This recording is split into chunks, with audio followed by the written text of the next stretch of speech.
আমার ছেলে ইংলিশ ভার্সনে পড়তো, পড়াশোনা করতো, ক্লাসে ফার্স্ট ছিল। এই ছেলের খুব স্বপ্ন ছিল প্লেন চালাবে। হলো মোহাম্মদ মুস্তাফিজুর রহমান। আমি বাসিত খান মুসার বাবা। আপনার মায়ের নাম বলেন। এবং আমার শহীদ মা নাম হলো মায়া ইসলাম। তারিখ সহ বলে দেন কি হয়েছে। আপনার পেশা কি মুস্তাফিজ ভাই? জি, আমার পেশা হলো আমি এখন বর্তমানে একটি ইলেকট্রিক এবং ইলেকট্রনিক্স বিজনেস করছি। এটাই হলো আমি একজন বিজনেস। বাসার ঠিকানা এবং ওই দিনের ঘটনাটা কি?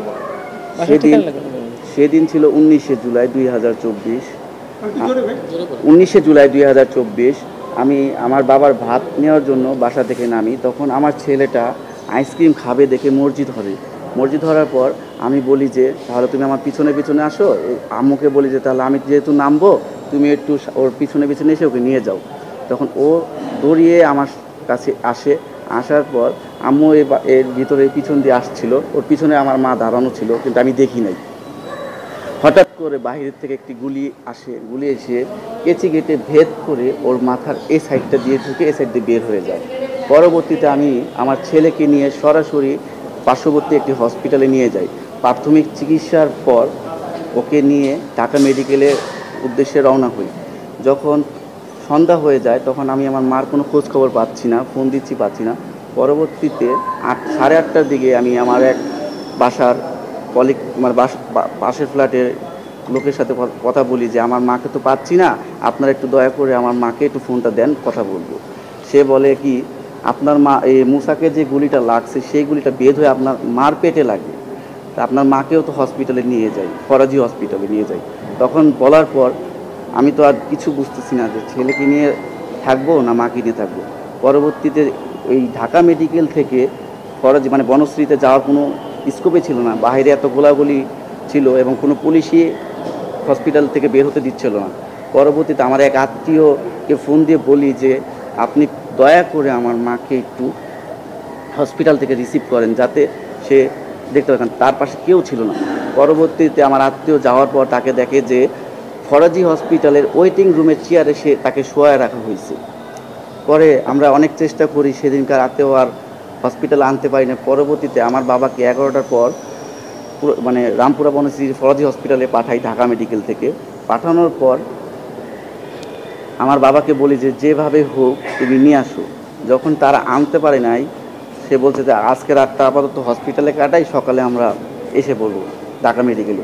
পরবর্তীতে আমার বাবা বলছে যে পাচ্ছি না। পরে আমি ঢাকা মেডিকেল থেকে একটি অ্যাম্বুলেন্স পাঠাই যে আমার মাকে নিয়ে আসার জন্য।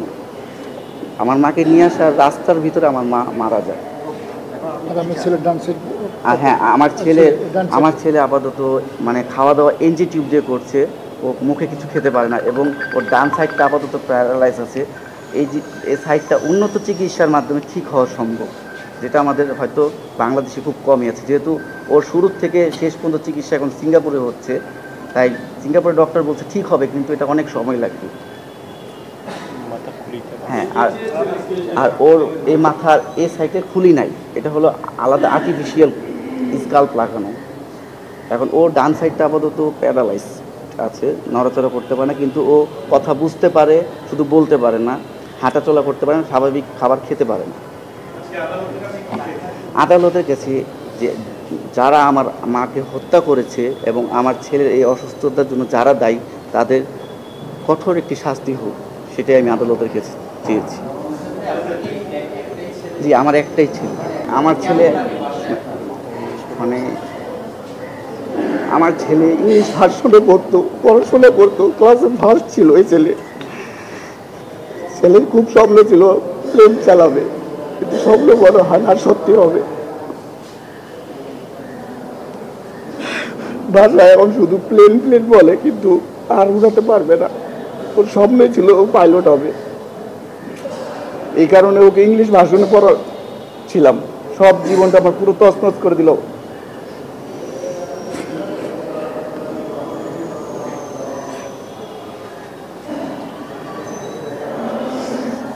এখন আমার সরকারের কাছে একটাই দাবি যে আমার মা তো মারা গেছে, ছেলেটার যাতে উন্নত চিকিৎসা হয়, ওর কোনো চিকিৎসাতে যাতে কোনো প্রকার অবহেলিত না হয়, এতটুকু আমার সরকারের কাছে দাবি।